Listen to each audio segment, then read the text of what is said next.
Warning, the Renegade Recruiter is not for the soft, timid, or faint-hearted. If you need permission or seek approval from your mother, spouse, mates in the pub, or anyone else for that matter, this really isn't for you. If any of what you've heard puts you off in the slightest, I advise you not to listen any further.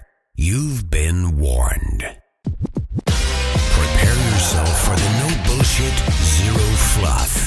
Quick, dirty, and uncensored secrets for any serious recruitment, staffing, and search business owner who wants to earn more money with less work and fewer headaches, without having to kiss ass or bend over backwards to please anyone.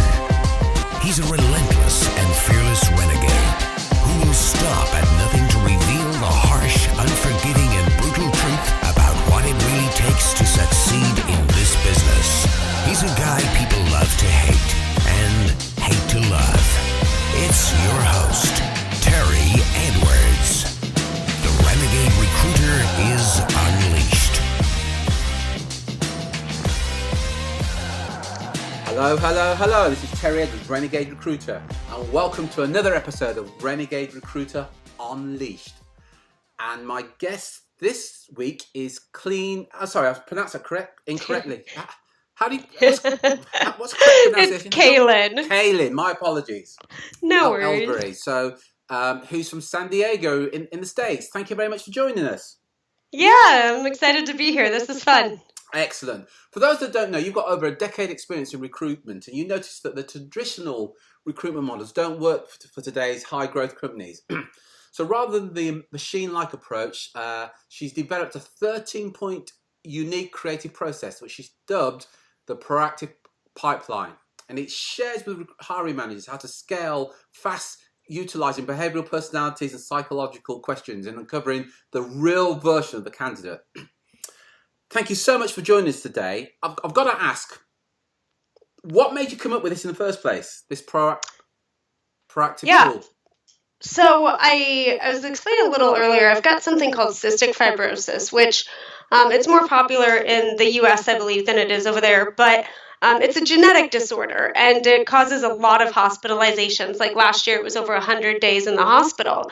And when I created the company, I had to create something that could allow my recruiters to be efficient if I wasn't in the company for weeks at a time. Yeah. And so, bored out of my mind, because the TV, there's only 10 channels, I decided to just write a book. And so I wrote 387 pages about everything I knew about recruiting and gave it to my staff and said, hey, read this, add to it, delete what you don't like, delete what you think maybe is outdated information. And we boiled it down to everything in the entire recruitment model is 13 steps. And we came up with every situation that could be possible. And of course, it's recruiting. So every day there's a new situation. And we just kept adding to it and then omitting stuff that we found didn't necessarily work. And it just came down to the proactive pipeline. So essentially my entire team, while I'm out, let's say they're having difficulty with getting references or negotiating salary offer. They just go to that point in the pipeline, and there's an entire guide for them to be able to execute the search perfectly without me needing to even be there. Fantastic. So talk us through, if it's okay, talk us through the actual guidelines that you cover. Yeah, so the entire steps is cost analysis. And this is basically, how do you know if it's time to recruit? Maybe internally, you don't know. Is it time to bring on another recruiter to your staff? We don't know. And it breaks you through with the different guides available and how to do cost analysis. Yeah. We call it your search parameters. This is how to get cohesion on your team with what you're actually hiring for. Because if you notice, even just like in our personal lives, we all have different ideas of what we want. So it's a definitive guide so that everybody's cohesive in their thoughts before you even begin the search. How to evaluate the methods. Do you want active, passive, referred, virtual bench candidates, how to write a great ad per each of those types of candidates, other ways to source resumes. Maybe it's social media, maybe it's internet marketing, maybe it's going up to somebody at a retail store and dropping off your business card. What should that business card say? Sorting the resumes, doing phone screens, face-to-face interviews, doing a company tour, reference checks, testing the offer. So I call this pre-offer negotiations, actually presenting the offer and negotiating, and then orientation and onboarding. So it's the entire point. It is indeed. Wow, that's pretty impressive. So who's this for? It's for anybody who wants to learn to recruit more efficiently and place the candidates with companies that they're proud of. And so for some people, we found a lot of success actually for internal teams. So a lot of staffing companies, recruiting companies, when they bring on new recruiters, they absolutely have benefited from this because it teaches the newbie recruiter exactly what to do. It also challenges some of the old metrics. If you've got somebody on your staff who hasn't quite gotten up to date with the trends, this challenges and gives them more ideas to get them to the next level. Anybody who hires, it's effective for. Yeah, so that's hiring managers, yeah? Yeah, absolutely. Hiring managers, recruiters, CEOs of smaller companies. And is this tool suitable for recruiting at any level? Yeah, absolutely. We've used it on as high up as like a chief medical officer. So in the States, that's about a $350,000 a year position. And we've actually used it for janitors as well. So that's in the States about $12.50 an hour position. Wow, that's pretty impressive. And how long has this been going, this proactive pipeline? Well, I've got over a decade of experience with this. So it's been in my head for building for about 10 years, but the actual system was written in the last 8 months. And when I started my company, Landmark Makers, about 2 years ago, we started implementing different sides of it. But it really came all together for me in the last 8 months when I started writing the guide and then testing it with all of the experience that we've been building. Fantastic. And so tell us a bit about your other business, your recruitment stroke search business. Yep. And so basically it's the exact same thing. We use our pipeline to a T. And anytime we get a search order that comes in, I've got a team of people all over the U.S., and we divvy up based on experience who gets that search. And from the initial call all the way down to the orientation and onboarding, we fill the orders. Typically, our orders fill within 45 days. And we've got a pretty high return rate of customers who, once we've filled with them, they only go to us. And it's actually pretty funny. Like a lot of situations that we've been in, we'll go to recruit, and during the entire process, we like to educate people, right? Like, why are we thinking the way we're thinking? Why did we produce this candidate who, on paper, maybe not exactly a fit for what the client asked for, which is as taboo as it gets. But then we educate them as to why we picked that candidate based off of the search parameters they filled out. So we educate them along the way. So essentially, if they don't need another recruiter, they don't necessarily have to have one, but it's that value that keeps them coming back. I see. And from your personal experience, how long have you been in the industry? Oh, 10 years. I started, it's funny, I actually started, there's a company called Prudential Financial, and I was in Omaha, Nebraska, smaller town in the U.S., and I showed up for my first day. It was an internship, and I'm so excited because I got hired on as a financial advisor. So I was stoked, right? Like, this is how I'm going to be famous. This is how I'm going to make a lot of money. This is like the perfect trajectory of my life. And I get there, and apparently I misread the offer. And really what they wanted me to do was recruit financial advisors. So I was like, well, it's either no internship or this. And I was kind of upset about it because, it wasn't at all what I wanted. I was studying finance at the time, finance and marketing. And so I set out, and I actually won a Western Coast division of a recruiting kickoff campaign. So I beat out everybody else in the company. And I was like, maybe I should stick to recruiting. So yeah, it really started for me as a college internship. Wow. And so you've been in the industry 10 years. What to you has been the biggest changes within the industry? Yeah, I've noticed a huge shift into so what employers, a lot of times it's like employer focused, right? What can you do for me? How can you help me grow my business? But nowadays, it's the candidates that are in control. The candidates want to know, well, we can grow your business. What's in it for me? Why do we even want to work there? There's 20 other companies I can apply to tomorrow and get hired. At least the really, really great candidates, right? They have a lot more options. And so for an owner or for a hiring manager, you have to be able to sell those candidates on why they should pick you versus the competition. And that's a skill out there that not many people have caught on to yet.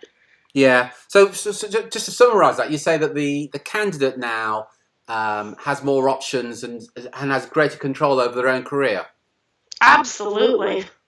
And from a recruiter or search person's point of view, what would you recommend is the best way of managing that process?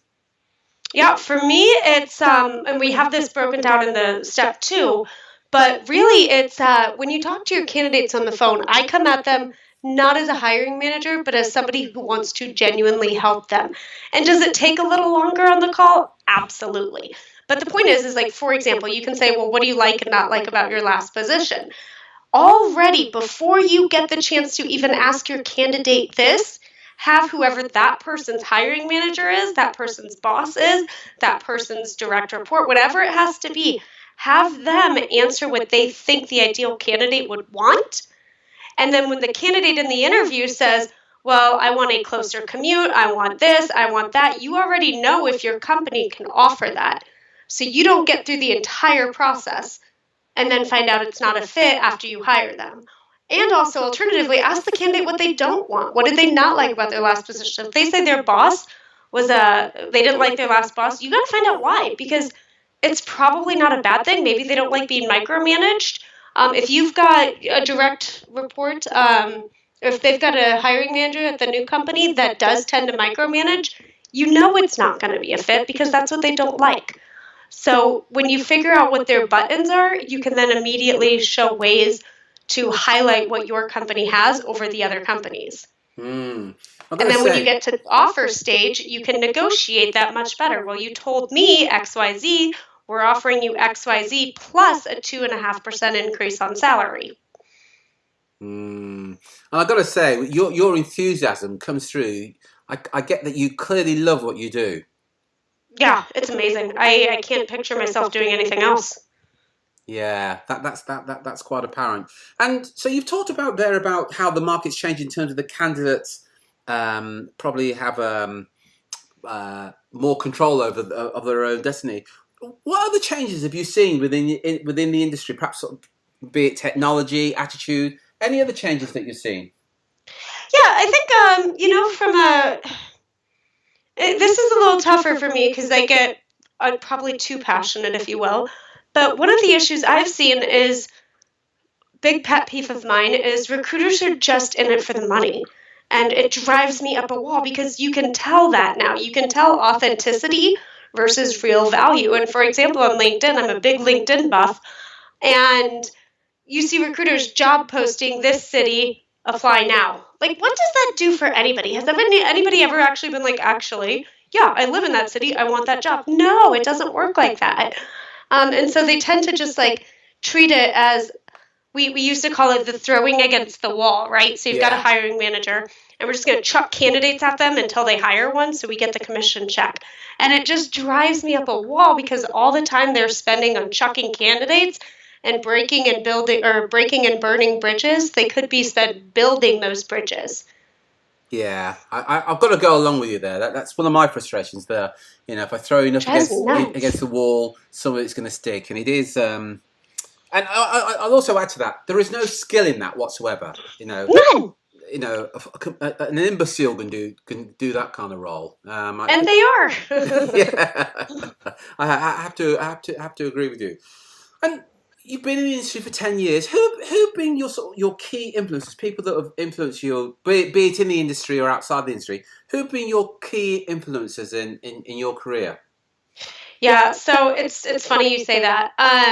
I just read this book actually about female empowerment, and they say that that's the most dangerous question to ask a female now because we could talk for 45 minutes, whereas a man could list like one or two people. So in a way that's tricky, right? Because if I don't include somebody, I'm in real trouble emotionally. But if I had to say, I had a guy, Don Langmo, I refer to him in the book I wrote too, and he actually fired me from recruiting. And I know, right? So mic drop. And I remember the way he did it, and he's just like, you're not quite a fit here. And he was right, because at the time I had experienced the quintessential burnout, if you will. And I had made a reference that recruiting is so easy, anyone can do it. And I was in charge of recruiting all of his internal staff for 2 of his companies. And I wasn't breathing the brand, and I had insulted the brands behind his back, insinuating that this was an easy profession. And I never realized that, and I think I was 24 or 25 at the time, doesn't really matter, but I learned right then and there, check your ego. You know nothing, and you will probably always know nothing, because the more you know, the more you realize you don't know. And we've stayed in touch. He helped me contribute to the book that I wrote. And I really owe him the world for firing me and telling me to, like, if I think I know it all, prove it. And, it wasn't the easiest transition after that. No. Had a couple really dark years, not going to go into detail on that. But every day that I get the chance to recruit and I get to talk about my pipeline, I think of Don, and we've exchanged a few emails and phone calls, and he's my biggest recruitment idol. Oh, that's awesome. Absolutely awesome. And look, you've mentioned your book a few times. What is the name of your book, by the way? And is it available? Oh, yeah, totally. So it's I Am Blank, The Untold Story of Success. And yeah, it's on Amazon. I think you can find it at Barnes & Noble too. It ships to Europe, so no issues there, Europe, UK. And really, I chronicled what it's like to be an entrepreneur in your darkest days. So I interviewed a guy who couldn't decide if he should pay his payroll or pay his light bill. And he opted to pay his payroll. And now he's a multimillionaire. So it gets you inside the mindset of the people who are celebrities and influencers about what really, really pushed them to push on when they didn't know if they'd have a company in 6 months, a week. Yeah, and as you say that, then I think so many people can relate to that situation. Where it's like, who am I going to pay? Yeah. You're listening to the Renegade Recruiter Unleashed podcast. For show notes, additional resources, and podcast updates, head over to www.therenegaderecruiter.com. I remember, something that I read some time ago. Again, forgive me, I haven't got this verbatim, but it said, I recently employed somebody and I said to them this. You're going to have to work Saturdays. You're never going to have holidays. In fact, for the first few years, I might give you a week off. There is a possibility that you may miss weddings, family reunions. You're going to have to work if you're sick on holidays. You're probably going to have to work over Christmas. You're going to have to take some crazy risks that's going to force you to guarantee loans and leases. You may even get into debt in this job. At times, the employees will earn more than you. You rarely will be the highest paid person in the job. And if you think about that, that's the role of most entrepreneurs or business owners. Yep. Isn't it? I mean, and the all nice. Oh, 100%. Yeah. Yeah. My employees make more than I do, and they're worth every penny. Yeah, I totally get it. And I love that because, and it was so funny. We started the company, and I say we, my boyfriend is why I started the company initially, because I started recruiting for his company. And then his friends were like, how'd you get all these salespeople? And he's like, oh, my girlfriend does it for fun. At the time I was taking a year off. And so he's like, yeah, my girlfriend does it for fun. And then all of his friends started needing recruiting help. So it just built out from nowhere. And I remember at a time I was trying to break out of my network so I could raise my prices to stay competitive and actually stay in business. And I couldn't land my first client. And we were driving across the country to some trade show, doesn't matter which one. And I am having what we call ugly cries, which is, when a woman is just dry heaving and crying and snot's flying everywhere. And I'm like, I suck at business. I can't do anything right. I suck at sales. Dylan was right to fire me. My life's over. I need to go find a job. And he's laughing hysterically because he went through that himself with his business. And sure enough, we get back from the trade show and I check my LinkedIn because, again, I love LinkedIn. And I had my first order come through.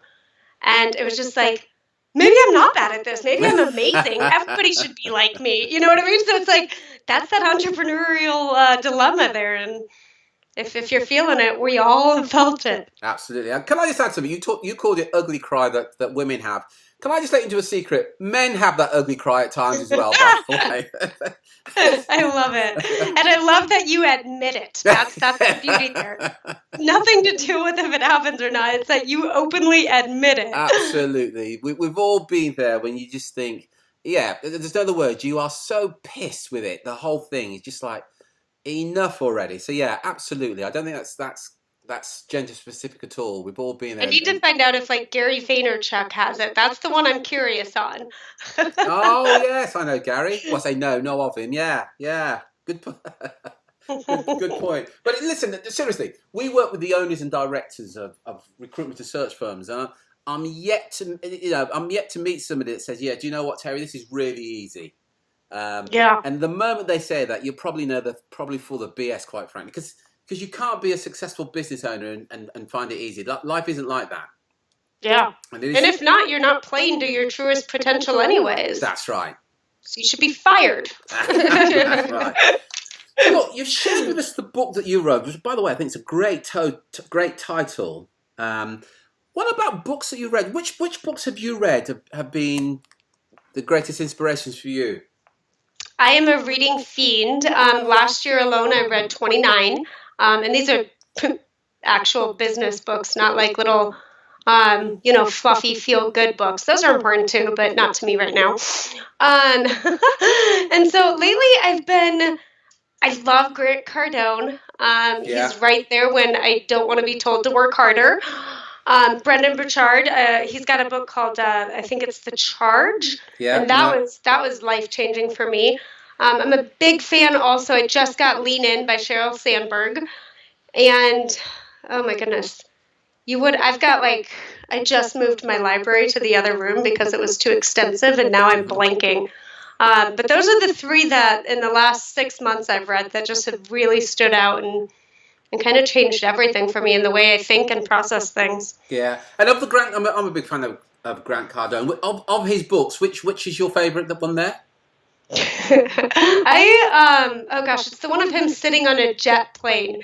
Yeah, I know the one. I can't remember. Oh, what is it called? Dang it, this sucks. If I go out to my library, Sell or Be Sold To? Nope. It's I want to say it's not 10X because that's way too boring of a title for Grant Cardone.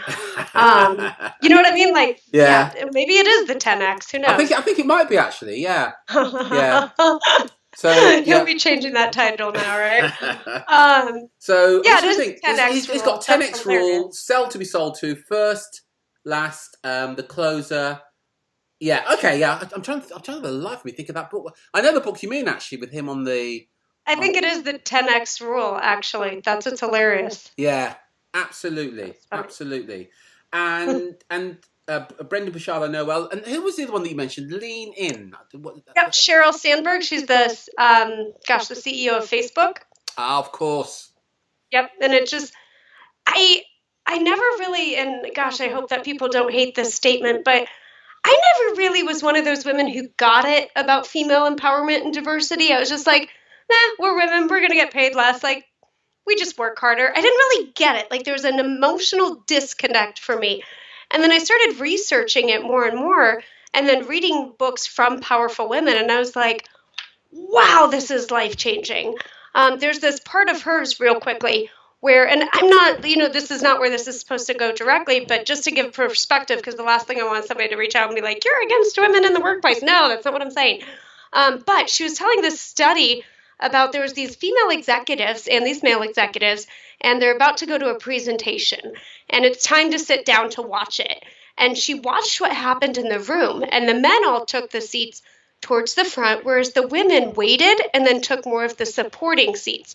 So on the sides or in the back of the room, giving the men the chance to see the presenter.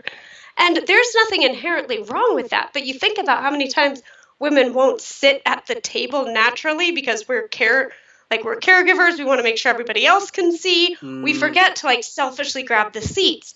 And for me, I'm like, holy cow, that has serious significance because I never would think to sit towards the front of the room because, there are other people there too. We should share the front. It was like little details like that really were fascinating to me. So Yeah. Definitely, just for guys and girls. I mean, that's such a powerful book to read. Yeah, and it's quite thought provoking. Just that example that you've given there about Yeah. where people choose to sit and the implications of that. Yeah. If that's what they always do, that's very interesting. Very Thanks. interesting.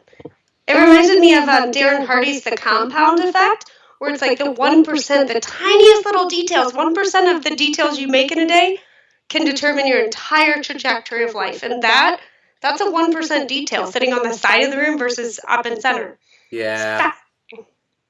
Yeah. So all these people have influenced you. You know, Brendan Burchard, Grant Cardone, and so on. These are big influences. You mentioned the first guy that ever fired you, Don, as being a big influence for you. What do you think that's created for you in terms of where you want to be or where you're going with your business? I am a big fan of modeling. Okay, so for example, if I just signed up, this probably the silliest thing, but I signed up to do a mini triathlon. Okay, I'm not gonna hang out with my friends who like to binge drink if I want to be successful in this. You know, like I'm going to talk to people at the gym and spin class who make it look like spin class is easy. Clearly, they're fitter than I am. And I'm going to figure out what it was that they do. What do they eat? How do they do it? And I'm going to copy that to shorten my learning curve.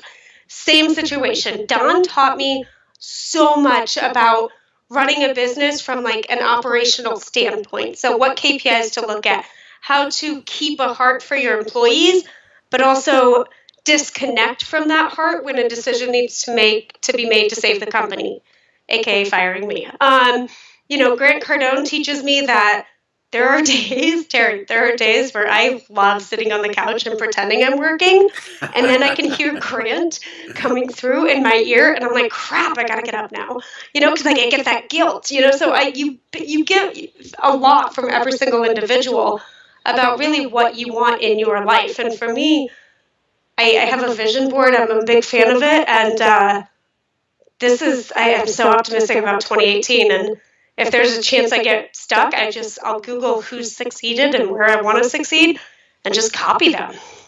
Good for you. And you said there, you said earlier, and I know that you suffer from cystic fibrosis, and you're going to do a triathlon.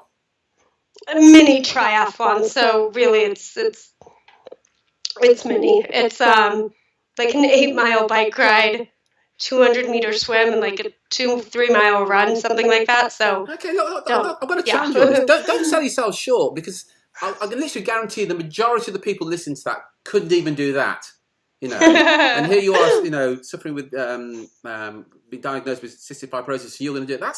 Please don't sell yourself short on that. That's quite an achievement. Well done, you. I appreciate that. Thank you. And when are you planning to do that? It's May 6th. Okay, it sounds like that date's embedded in your mind somehow. I mean, I paid for it already, so I'm going. Excellent. And so I take it you're in training right now as we speak, yeah?